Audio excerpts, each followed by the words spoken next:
Hello students, today we are going to start unit 2nd from NCERT English class 5 book and the chapter name is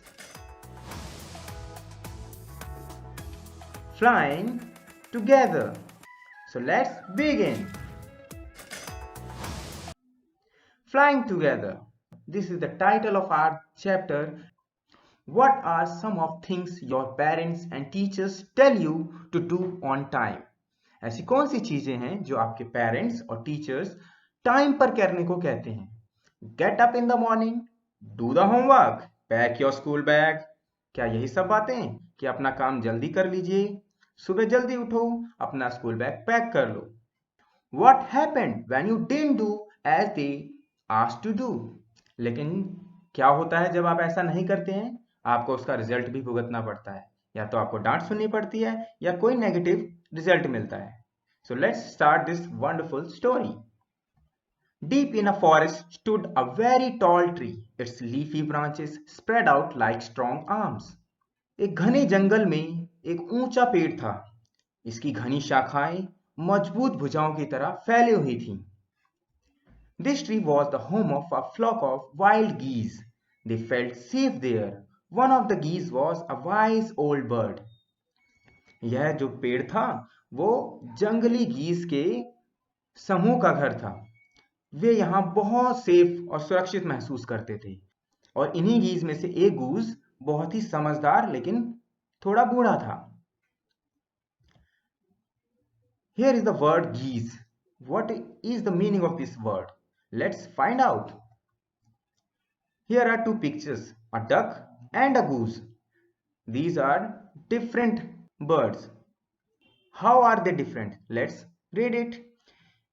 Geese are generally larger than ducks. You can see in the picture, this is goose and this is duck. They have longer neck, more elongated body and longer legs compared to ducks. इनकी जो नेक होती है वो ज़्यादा बड़ी होती है ducks के मुकाबले और शरीर भी काफ़ी बड़ा होता है. Ducks are usually smaller. Webbing on the feet of geese are more prominent than those on the feet of ducks. Ducks थोड़ी छोटी होती हैं और geese के जो पैर होते हैं वो थोड़े ज़्यादा बड़े और webbed होते हैं. सबसे लास्ट डिफरेंस जो मैं बताऊं, आप इनकी बीक को देख सकते हैं. Both beaks are different to each other. इसकी बीक जो गूस की बीक है वो पॉइंटेड है और डक की जो बीक है चौड़ी और वाइडर है. तो आप अच्छे से समझ गए होंगे कि डक और गूस अलग अलग होते हैं. तो ये जो हम स्टोरी पढ़ रहे हैं it is about geese. The singular form of word is goose and the plural form is geese. Goose, geese. So let's continue the story. He noticed a small creeper at the foot of the tree. He spoke to the other birds about it. तो जो बूढ़ा और समझदार जो goose था उसने notice किया कि एक छोटा सा क्रीपर बेल उस पेड़ के सहारे बढ़ रहा था. उसने दूसरे गूस से बर्ड से कहा, Do you see that creeper? He said to them, Let us destroy it. Why must we destroy it? Asked the geese in surprise. It's so small. What harm can it do? My friends, replied the wise old bird, that little creeper will soon grow. As it creeps up this tree, it will become thick and strong. क्या तुम नहीं देखते कि ये छोटा सा creeper कैसे बड़ा हो रहा है? चलो इसे नष्ट कर देते हैं, इसे हटा देते हैं. क्यों हटाएं हम, क्यों नष्ट करें? बाकी गीज ने कहा सरप्राइज होकर. ये तो बहुत छोटा है, ये क्या हमें नुकसान पहुंचाएगा? तो वाइल्ड जो बूढ़ा और समझदार बर्ड था, गूस था, उसने कहा, प्यारे दोस्तों, ये अभी छोटा है लेकिन जल्द ही ये बड़ा होगा और इस पेड़ तक फैल जाएगा और मोटा और काफी स्ट्रांग हो जाएगा. What of that? asked the geese. What harm can a creeper do us? तो क्या हुआ? अभी तो ये छोटा है और ये क्रीपर हमारी क्या क्या नुकसान करेगा? Don't you see? replied the wise bird. With the help of that creeper, it will be possible for someone to climb this tree. A hunter can come up and kill us all. क्या तुम नहीं देखते? जवाब दिया और समझदार bird ने कि इस क्रीपर की हेल्प से जब ये बड़ा हो जाएगा तो कोई भी हंटर इस पे चढ़ जाएगा और हम सबको मार देगा. Well, there's no hurry, they replied. The creeper is very small. It would be a pity to destroy it now. कोई बात नहीं, कोई जल्दी नहीं है, बाकी गीज ने रिप्लाई किया। यह क्रीपर तो अभी बहुत छोटा है और इसे अभी डिस्ट्रॉय करने में तो दया आती है। Destroy the creeper while it is still young, the old bird advised. Now it is tender and you can cut it easily. Later it will become hard and you will not be able to cut it. देखो अभी इसे नष्ट कर दो, बूढ़ा जो समझदार goose था उसने कहा, नहीं तो बाद में तो ये बड़ा हो जाएगा और स्ट्रांग हो जाएगा, तब तुम्हारे लिए इसको काटना मुश्किल हो जाएगा। We'll see, answered the birds, but they did not destroy the creeper. हाँ देख लेंगे, बाकी गीज ने ऐसे आंसर किया, लेकिन उन्होंने उस क्रीपर को नष्ट या हटाया नहीं। They forgot the wise old bird's advice. As the creeper grew, it began winding its way up the tree. और धीरे धीरे जो बाकी गीज थे उस बर्ड की एडवाइस को भूल गए कि इस क्रीपर को हटा देना चाहिए, और धीरे धीरे वो क्रीपर पेड़ के सहारे ऐसे घुमावदार हो गए, जैसे आप पिक्चर में देख सकते हैं। वो बढ़ने लगा और पेड़ के ऊंची शाखाओं तक पहुंच गया। Stronger and stronger it became until it was strong as thick rope. ये और भी मजबूत होता गया जब तक ये एक मोटी रस्सी की तरह ना हो जाए। पिक्चर में आप साफ साफ देख सकते हैं कितनी मोटी और स्ट्रांग हो चुकी है। One morning when the geese had gone out in search of a food, a hunter came to the forest. एक दिन सुबह जब सभी गीज अपने खाने की तलाश में बाहर गए हुए थे, तभी वहां पे जंगल में एक हंटर, एक शिकारी आ जाता है। So this is where the wild geese live, he said to himself.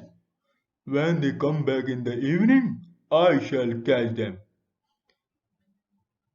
ओह, तो ये उन वाइल्ड गीज का घर है, अपने आप से शिकारी ने कहा। शाम को जब वो वापस आएंगे तब सबको मैं पकड़ लूंगा। The hunter climbed up the tree with the help of the creeper. Hunter उस क्रीपर जो मजबूत हो चुकी थी उसके सहारे पेड़ पर चढ़ जाता है।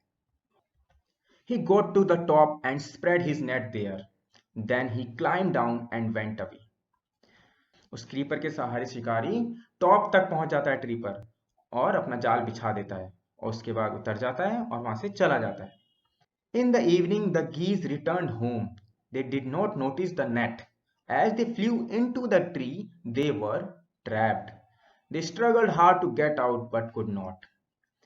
शाम को जैसे ही गीस वापस लौटे अपने घर पर, उन्होंने नेट को नहीं देखा। जैसे ही वो अंदर पेड़ के अंदर अपनी अपनी जगहों पर जाने लगे, उस जाल में फंस गए।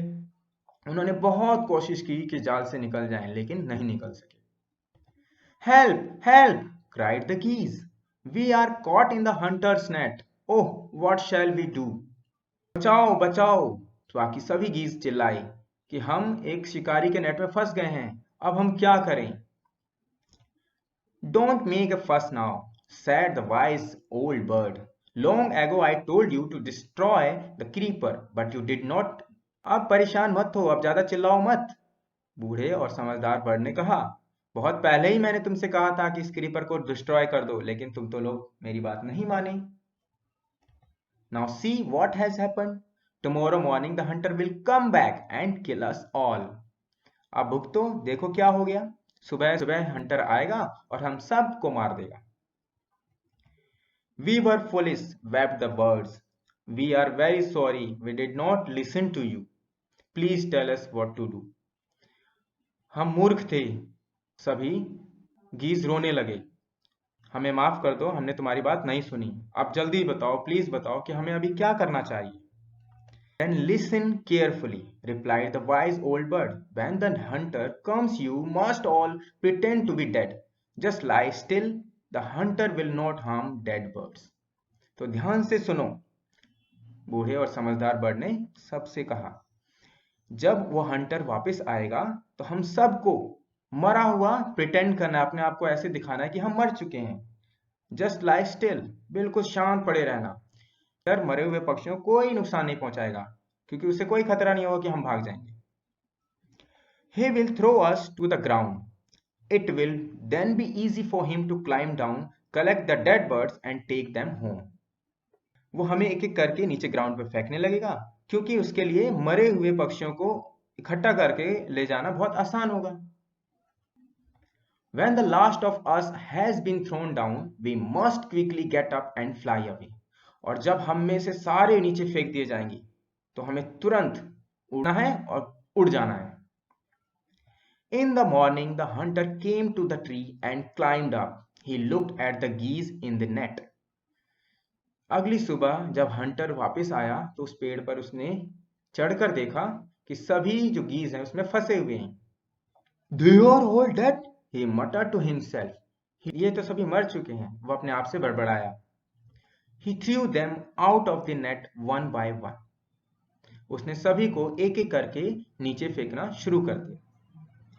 The birds lay still until the last one had been thrown down. सभी बर्ड्स चुपचाप पड़े रहे जब तक कि सभी गीज में से लास्ट गीज नीचे नहीं फेंक दिया गया। Then all at once they got up, flapped their wings and flew away. अचानक सभी एक साथ उठे, अपने पंखों फड़फड़ाया और उड़ चले। The hunter was taken by surprise. From the top of the tree he watched all the geese fly away. Hunter हैरान हो गया, वह ट्री पर से ही सबको उड़ते हुए देख रहा था कि ये सब ने मुझे बेवकूफ बना दिया। Shiv Kumar, adapted from stories from Panchatantra, a wise old bird. यह कहानी शिव कुमार द्वारा लिखी गई है जो कि पंचतंत्री कहानियों से अडॉप्ट की गई है, जहां पे इसका शीर्षक था a wise old bird. So I hope you would have enjoyed the story. बहुत ही मजेदार थी और मोरल भी हमें सीखने को मिला कि अगर हम सब मिलकर काम करें तो हर काम पॉसिबल है।